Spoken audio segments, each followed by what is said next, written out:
Fala pessoal, beleza? Bem-vindo ao Aulão do Joe, isso mesmo. Começando mais um projeto com vocês aqui no canal. Então teremos aí todo mês aí um aulão do Joe, né? Estou pegando todas as minhas disciplinas lecionadas e estou compartilhando com vocês um aulão, principalmente aí para a galera que está cursando engenharia, arquitetura. Eu espero que vocês aproveitem muito o aulão do Joe.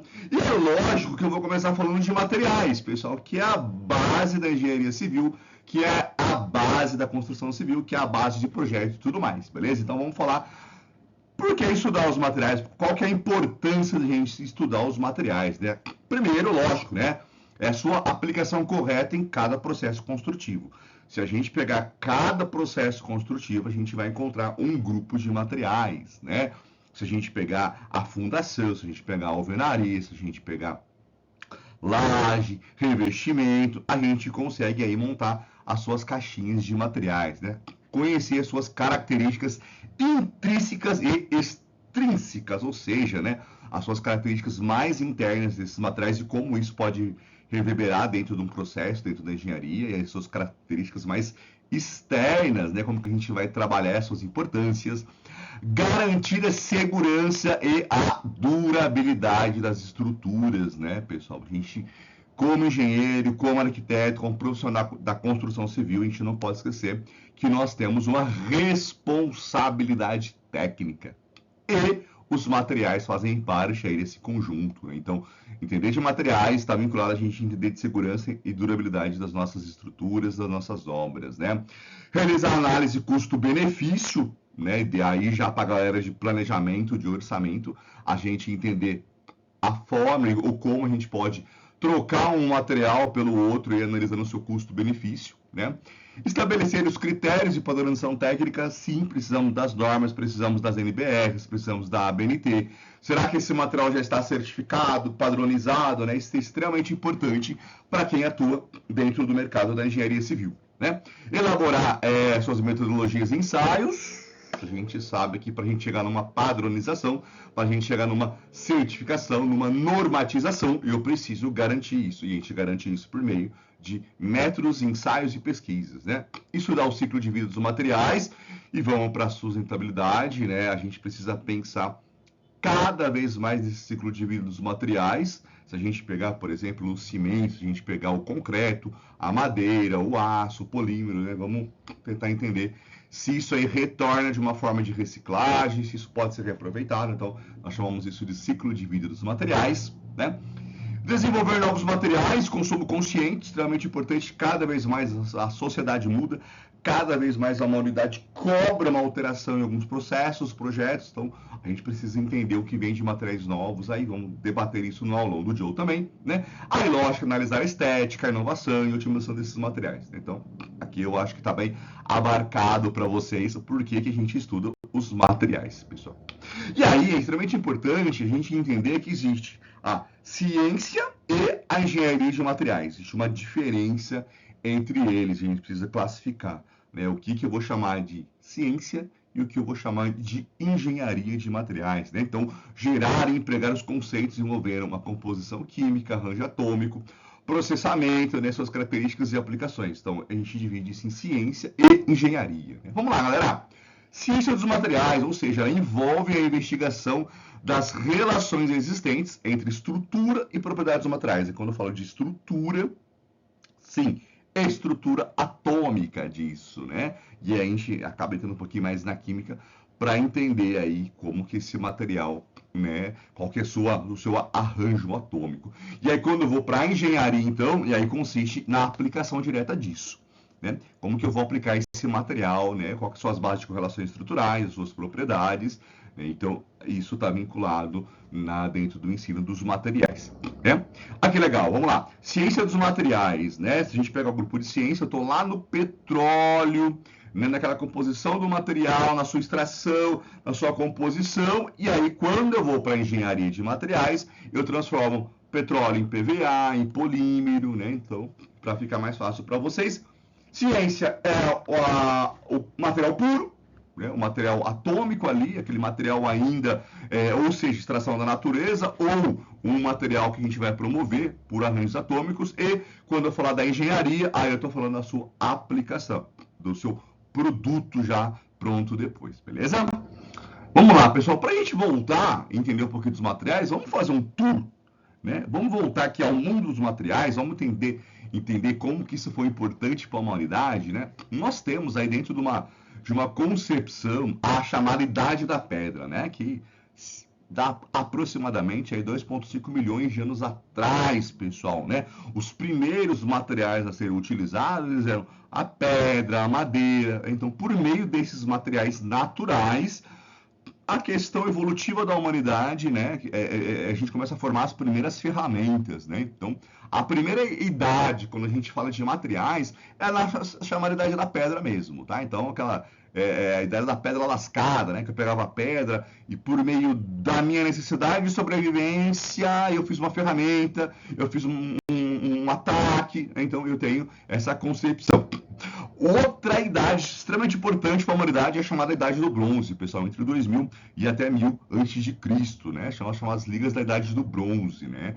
O bronze foi extremamente importante porque aí eu já começo a alterar um pouquinho a minha aplicabilidade desse material, voltando muitas vezes para as ferramentas, para as armas, né? Então a gente sai daquela questão dos materiais naturais e começa a trabalhar então com as chamadas ligas metálicas ali. O primeiro que vem pra gente é trabalhar com o bronze, né? E aí eu já consigo ter utensílios inclusive de cozinha para poder comer, né? E o ser humano ele vai tendo essa alteração e os materiais foram acompanhando, né, esse ponto importante dele, né?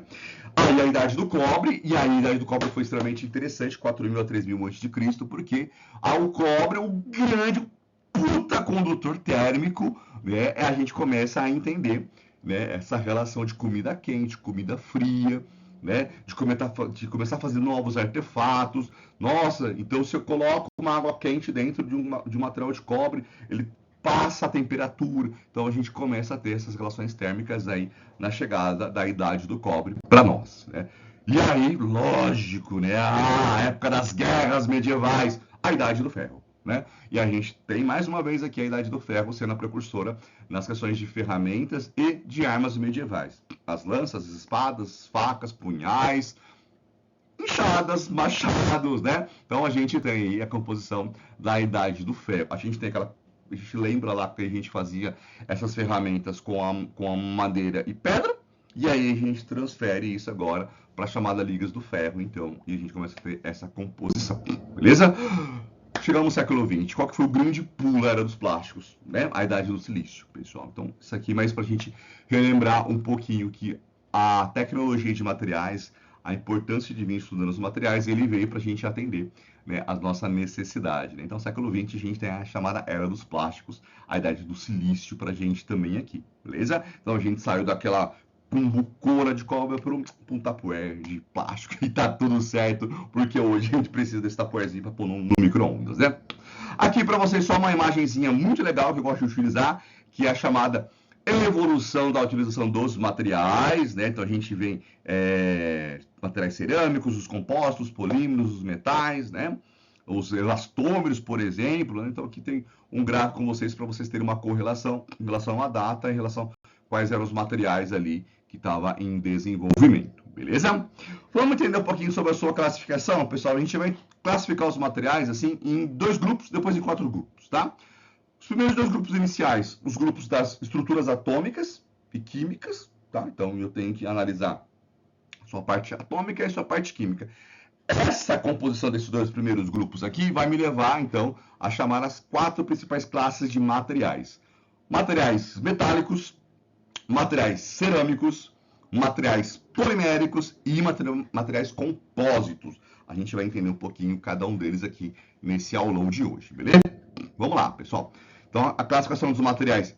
Quando eu analiso as chamadas ligas químicas, estrutura atômica, eu vou ter metais cerâmicos e polímeros. Quando eu trago para aplicação, compósitos, semicondutores e biomateriais. Vamos relembrar rapidinho aqui? Liga química, estrutura atômica, ciência dos materiais. Aplicação, engenharia dos materiais. Tá vendo que a gente sempre vai acabar trazendo para vocês essa classificação. Olha que legal essa tríade, né? A gente gosta de utilizar essa tríade, que chama tríade dos materiais também, né? Então, a gente tem a junção de metálico, cerâmico e polímeros. Quando a gente faz uma junção de qualquer um deles, a gente acaba tendo chamados compósitos, né? Se eu tenho uma composição, se eu tenho pronto, composição, tá mais fácil, né? Se eu pego metal mais cerâmica, isso me dá um outro material, esse outro material eu vou chamar de compósito, tá? Materiais básicos, metais, polímeros e cerâmicos, tá? Metais, vamos lá para os metais.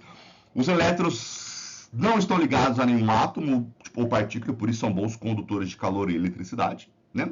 Opacos à luz visível, têm aparência lustrosa, quando polidos dá um brilho, geralmente são resistentes, né? Propriedade mecânica e deformação a alta plasticidade, são muito utilizados para a aplicação das estruturas resistentes à sua fratura, alta tenacidade, mas, vem comigo, sensíveis à corrosão.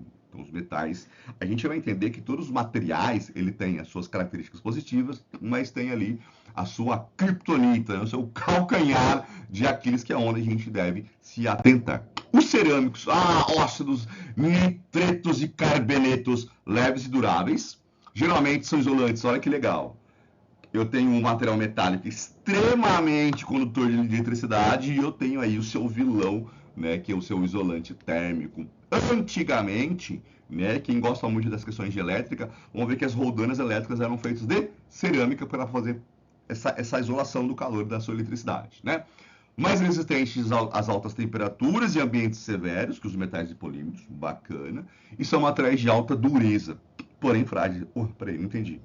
Dureza e fragilidade na mesma palavra? Sim, porque dureza está vinculada com a sua capacidade de quebra mesmo, de riscar, né? Sua dureza está vinculada a isso, a gente vai falar um pouquinho sobre isso ali na frente, mas ele é frágil, se ele quebrar. E, olha que vantagem, resistente à corrosão, né? Então, ele tem aqui também o seu ponto positivo e também o seu ponto negativo.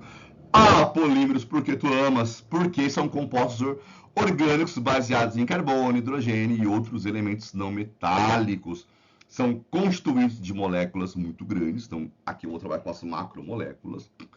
Baixa resistência à deformação, podem ser extremamente flexíveis. Baixo ponto de fusão, reatividade química mais alta. Baixa densidade, boa razão, resistência e peso, sensíveis às altas temperaturas, ou seja, vai apresentar ali a sua deformação se o negócio pegar fogo aqui, se aquecer, tá? Mas, em geral, são mal condutores de eletricidade, então posso utilizar também como capacidade de isolamento, né? Já viu o fio de cobre, né? Fiaçãozinha normal que a gente trabalha ali, a gente tem o cobre, a gente tem um metal ali dentro que vai conduzir e a gente isola ele com polímero, né? Se for cerâmica, ia ser muito pesado, então a gente trabalha com polímero nesse caso, né? Porém, podem ser tóxicos quando queimados. Olha aqui, né, o calcanhar de Aquiles dele. E podem ser divididos ainda em termos plásticos e termos fixos. Compósito, pessoal, como eu já falei anteriormente, nada mais é que a somatória, ou o conjunto de dois ou mais tipos de materiais, né? A gente vai conseguir juntar nisso aqui, então, os polímeros reforçados, as ligas de titânio, é uma junção de materiais, a gente chama isso de compósito. Você sabia que o concreto é um compósito? O concreto não é um material, o concreto é um compósito, pessoal. Então a gente precisa entender isso também, que é a junção da areia, da brita, do cimento, né? O cimento também é um compósito, né? Biomateriais. Biomateriais são empregados aí em componentes de implantes em partes de seres humanos. Foi a mega revolução, né? Quando chega os porque aí a gente vai ter um vínculo com o corpo humano, então de biologia, é uma material que vai ser utilizada basicamente no corpo humano, por isso que a gente chama ele de biomateriais, a base dos implantes, né? Esses materiais não devem produzir substâncias tóxicas porque têm contato diretamente com a gente, com o nosso corpo, né? Tem estruturas baseadas em metais, cerâmicas, compostos e polímeros. Então a gente consegue juntar aí todos os materiais para ter uma correlação nos biomateriais. Foi uma grande revolução humana, né? Se a gente pensar nas questões de necessidades, trazendo aquela questão que a humanidade evolui e eu preciso que os materiais acompanhem, os biomateriais veio aí, né, para trabalhar com a gente tranquilamente nas partes de prótese. Eu tenho um pino metálico na boca, então eu tenho um biomaterial na boca aqui, né? As próteses humanas, né? Então isso foi uma grande revolução para atender a necessidade da humanidade, né? Semicondutores, e aí as coisas da galera da TI, então são materiais semicondutores, eles apresentam as principais propriedades elétricas, né, que são intermediários entre metais e isolantes. As características elétricas são extremamente sensíveis, né? Os semicondutores tornaram possível, né, a gente gerar os chamados circuitos integrados, né, que foi uma revolução para a indústria eletrônica e computadores, né, extremamente materiais leves também, e tem essa condição de transmissão, né? E aí a galera do silício explode nesse caso aqui, né?